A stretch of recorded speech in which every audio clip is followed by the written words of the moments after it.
Thanks, Greg. Okay, so thanks everybody for attending and for your time. I know that everybody's busy, certainly in the recovery process and whatever, but I guess finances are an extremely important part of that process, and we'd just like to make sure that everybody in the northern affected areas are aware of what QRIDA's offerings on behalf of the Queensland and the Australian government. Obviously, the disaster situation happened earlier this year. A little bit about QRIDA, for which Greg has already made mention. Queensland Rural Industry and Development Authority, or QRIDA, was previously known to maybe some who have had dealings with us in the past as the old QRA. We administer assistance programs on behalf of the Australian and the Queensland government, including the primary production and also businesses in part of the disaster recovery. We currently administer a range of financial assistance packages following the northwest monsoonal trough. I guess most notably the first that was on offer was the 75,000 grants and up to 250,000 disaster recovery funding arrangement loans, again issued by the Queensland and the Australian government. In addition to that, and I guess it's since come out from the 1st of May onwards, the 400,000 co-contribution grants for the North Queensland Livestock Industry Recovery Agency on behalf of the Australian government. I'll talk more on these a little bit later on in this presentation, but that's just a little bit of a snapshot. Now, these figures here that we've got up are as of the 21st of June. We get these out weekly, so the next one is due to be updated as of tomorrow. But again, the disaster grants, QRIDA has approved 1,764 of these, totaling $75.9 million. Primary producers have the lion's share of that at this stage, being 68.8 million, small business 7.1. Under the disaster assistance loans, 39 disaster assistance loans totaling 5.4 million.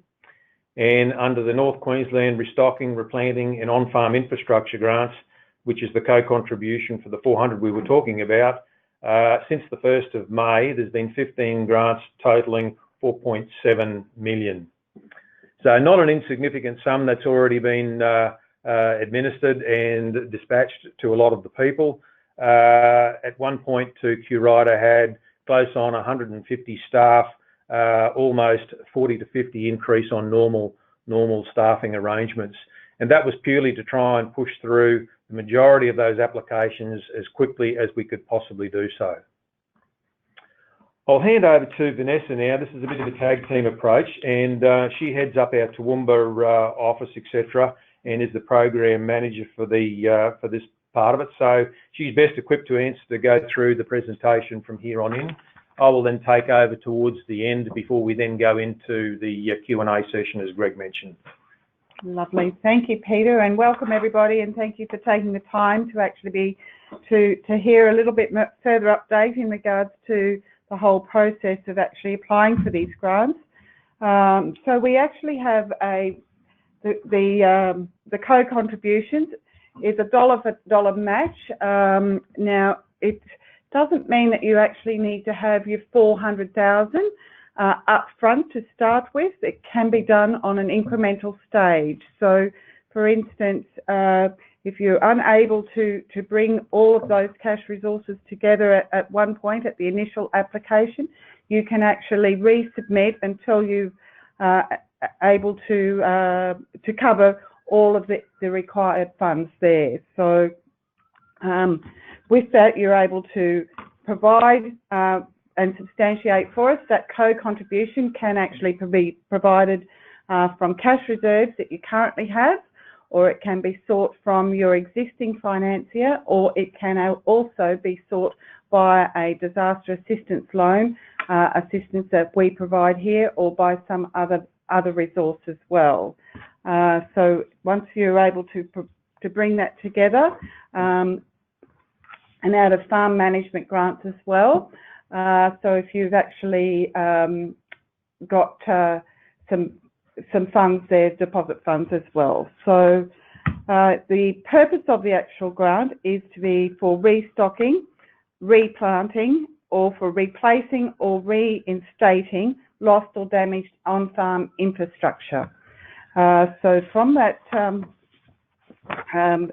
if I can just ask you to move forward to the next slide, that would be, thank you.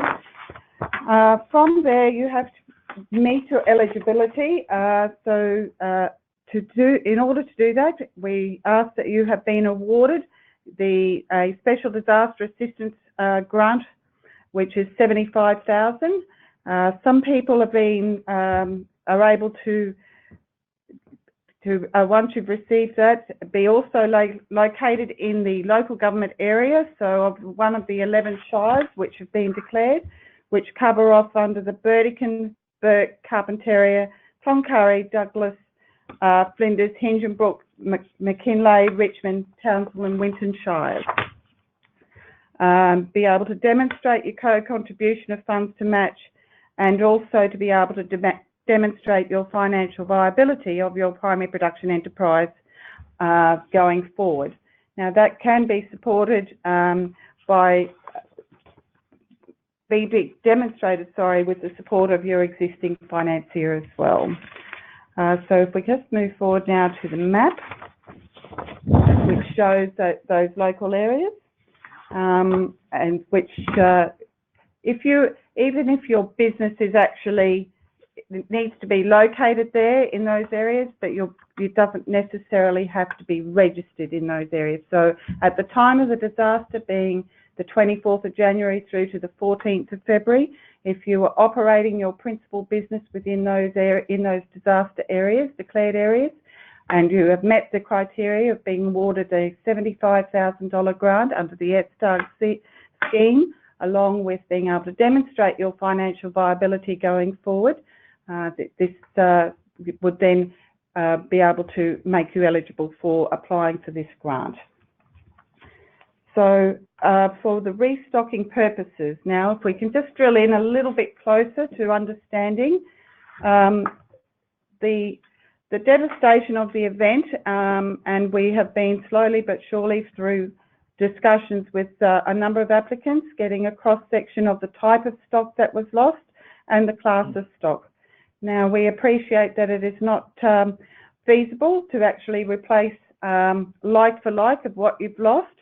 So we actually replace, so you're able to replace the livestock as you deem fit to be able to make your business go forward. We equate that back to your herd numbers or a level of equivalent of what was lost at the time.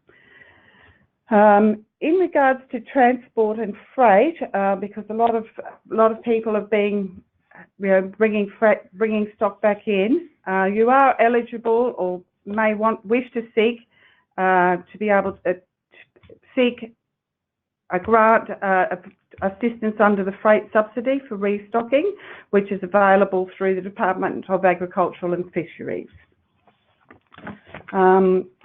Now, it's also in terms of the livestock as well, people may wish to change the purpose of their operation, and again, it's about rebuilding for your viability. So if you have an option there of changing the type of livestock as well, that is taken into consideration.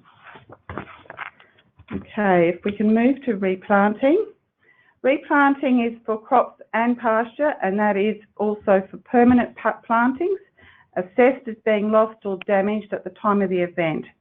The eligible costs include the removal of damaged crops, plants or permanent plantings, the purchase of seeds or seedlings or trees going for the replacements, the cost of fuel for replanting, and the labour or contracting expenses involved with actually getting that replanting established, and again the associated freight or transport costs incurred for that.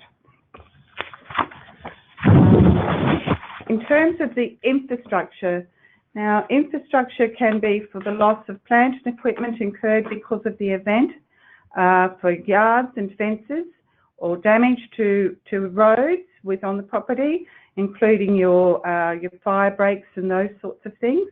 damage to dams and irrigation, and for paddock and field restoration and riverbank restoration, where a formal approval has already been provided. In terms of the buildings, everything except for the principal owners of the primary production enterprise for the housing that is occupied by the principal owners that is exempt from from the grant. That is normally covered under insurance purposes. Where you have farm buildings that are insured, what is in excess of what that insurance is, or it's not covered under insurance, will be covered by the grant. The application as such is available on our website. It's a writable PDF form, which enables you to actually just tab through the form on the website to be able to complete it. Just as one thing I would like to encourage people is to actually save a copy of that particular application as a PDF for your own records, and also to submit to us.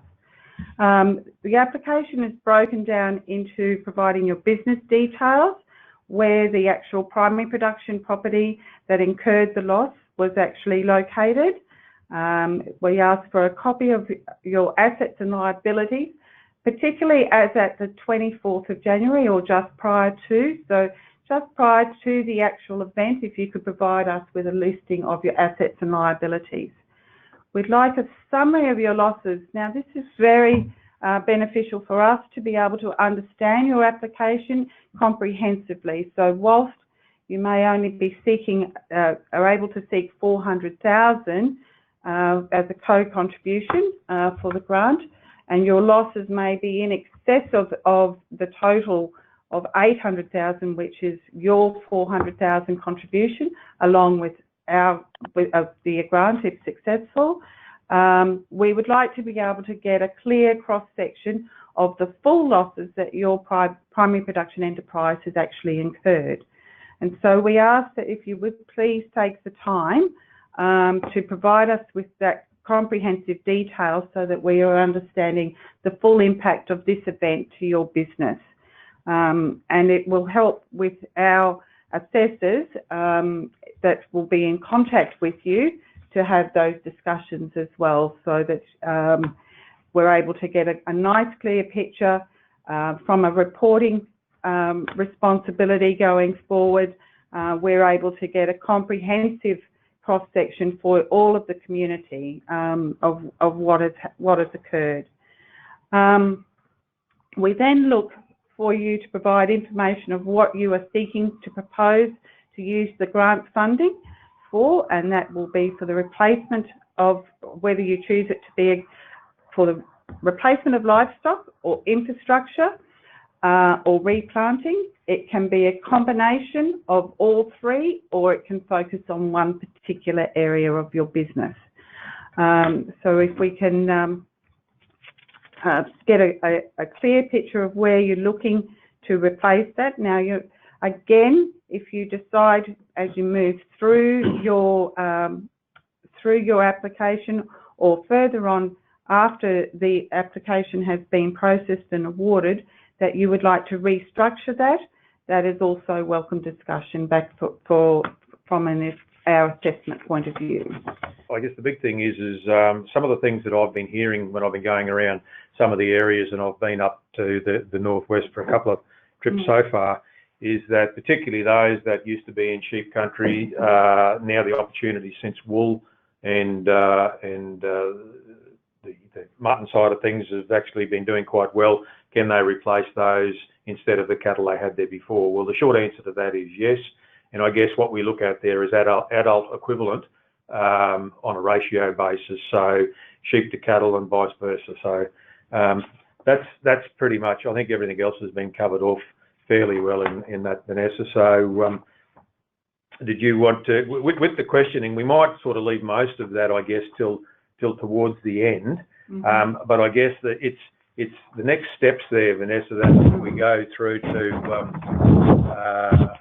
the application form is fairly straightforward. As Vanessa said, it's on our website. It's a good idea to certainly save it, just in case for some unknown reason it gets lost in transmission. You don't want to have to go back through the process again.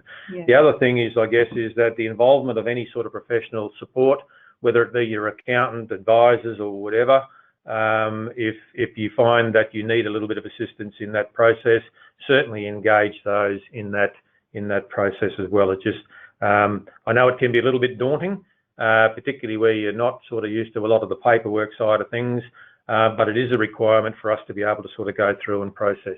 So. Absolutely, Peter, and I do encourage anybody who is requiring assistance and would like to speak with one of our team to please contact QRIDA as well. To, you know, our door is always open to be able to help and assist with those, with the preparation for those applications.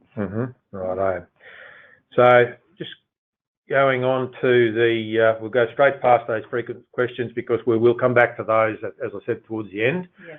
So the next steps, I guess, is have you been approved the special disaster recovery grants for the full 75,000? If so, then you can proceed. If you haven't, then I would strongly suggest that you do that because you need to look at that availing of the 75 before we can move on to the co-contribution 400s. Now, even though that it may be fully, say, approved, etc., you don't necessarily have to have utilised that full amount at this stage to make application for the 400. You can have it approved, but not yet utilised, bearing in mind that I know that for some people, getting hold of fencing gear and stuff like that, just product is a little bit slow on back order, so you may not have been able to pay all those, I guess, intended items that you were funding under the 75. Do you have access to the matched co-contribution? Again, Vanessa touched on that earlier in the piece in relation to it doesn't have to be the full 400 straight away. Now, I guess something that sort of flies under the radar is those farm management deposits. You know, you've been putting them away for such a situation like this, where when times are tough, you need to be able to get access to that. These are the types of seasons when your income is going to be reduced considerably to bring them back into your cash flow. They are treated as taxable income in that year that you bring them back in. However, I would suggest that people that have been affected severely by this are probably going to be, you know, have a limited income stream over the remainder of the taxation period. So cash, bank loans, QRIDA loans that we will talk about in a little bit more detail, all go towards that co-contribution. So once you've lined those first two steps up, then of course, then is the scenario you get applications underway for the 400 co-contribution. Now, it might mean that, righto, you will probably, and in some cases, may not use the full 400. It's not a requirement if you wanted to only use 150. If you only wanted to use because your damage is sort of limited to, say, 200 or 250. Or you might make the decision too that given your financial situation, you may not want to take on any additional debt beyond a certain level. You may not feel comfortable with it. So if that's the case, then pick a figure that you think that you can handle. One, if you need to borrow for your co-contribution, and then two, it will be matched dollar for dollar to then go towards the replacement or the reinstatement. So, sorry, Vanessa? Sorry, I'd just like to add there that it is positive that for you to be able to use an incremental applications as such. So stage your process of recovery and reinstatement. That's right. And I mean, this, I guess, was an event that happened in fairly quick succession.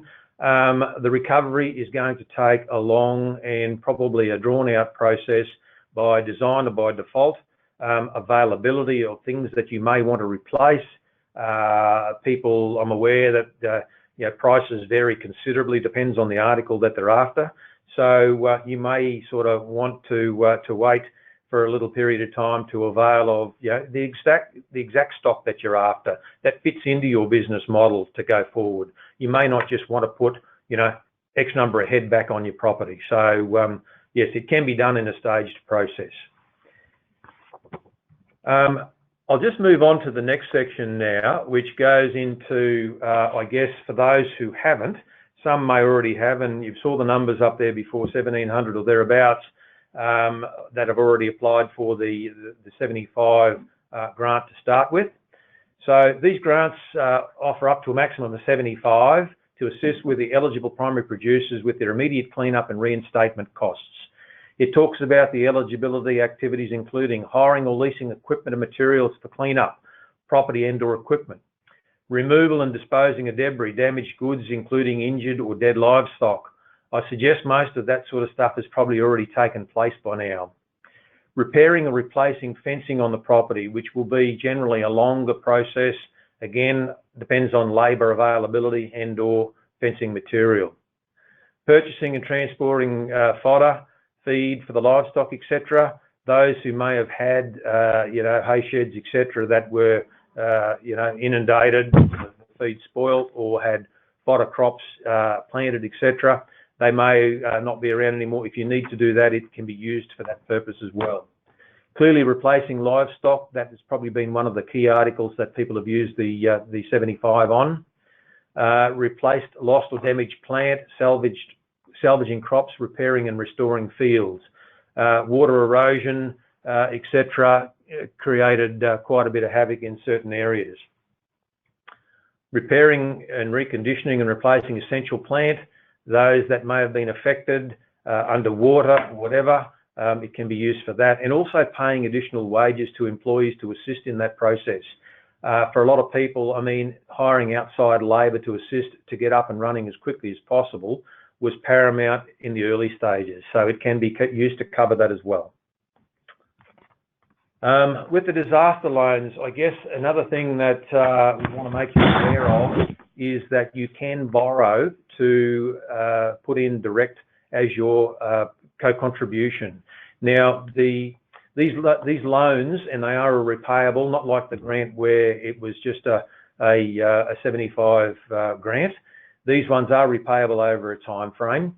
And with the 250 loan, it's for significant damage as a direct result of this natural disaster, means the direct impact on your particular property. Loans can be provided for, as we mentioned before, restocking, replacing, repairing, day-to-day operation expenses, and covering cash flow shortfalls.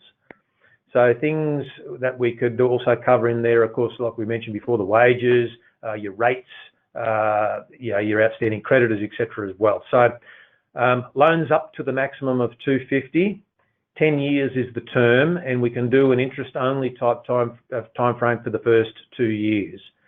The interest rate is a low interest rate concessional at 1.37%, and there are no fees or charges associated with that particular product.